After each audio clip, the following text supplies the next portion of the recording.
Vítejte u dnešního videa, kdy si tady uděláme ochutnávku sushi za každou výhru, co uděláme v Brawl Stars. Jo? Jdeme na to.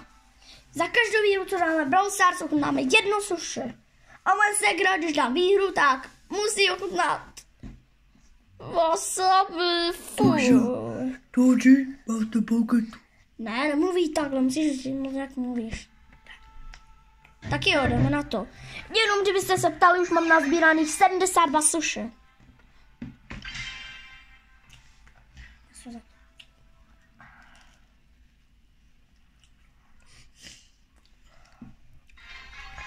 Já jenom tak musím tom teda odhalit. Takže nám to bude tak počkat, tak jdeme na to. Leon.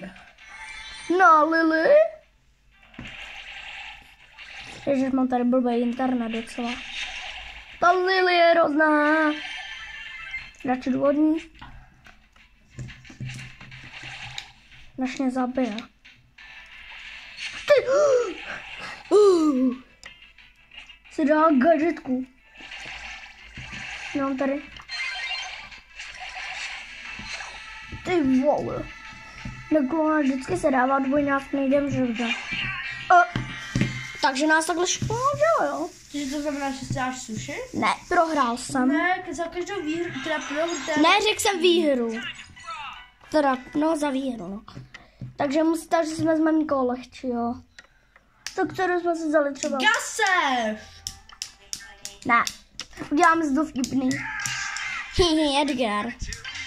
Nejotravnější brawler. Sol! Lose.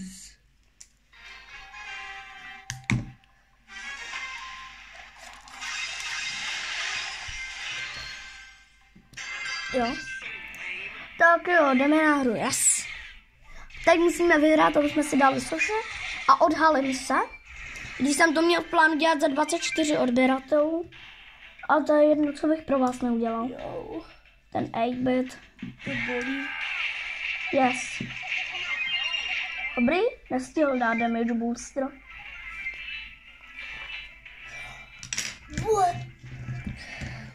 To je wasabi, fakt. Nemáš ochutnávat ještě wasabi.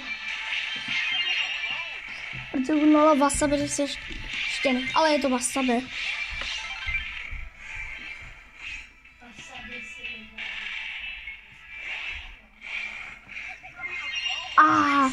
Ale počkejte.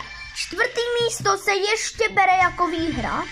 4. místo jsou ještě plusový pohárky, takže je to ještě výhra. Takže co děláme? Odhalíme se a ochutnáme se. Počkej. Neodhaluj se, prosím. Takže já to stop.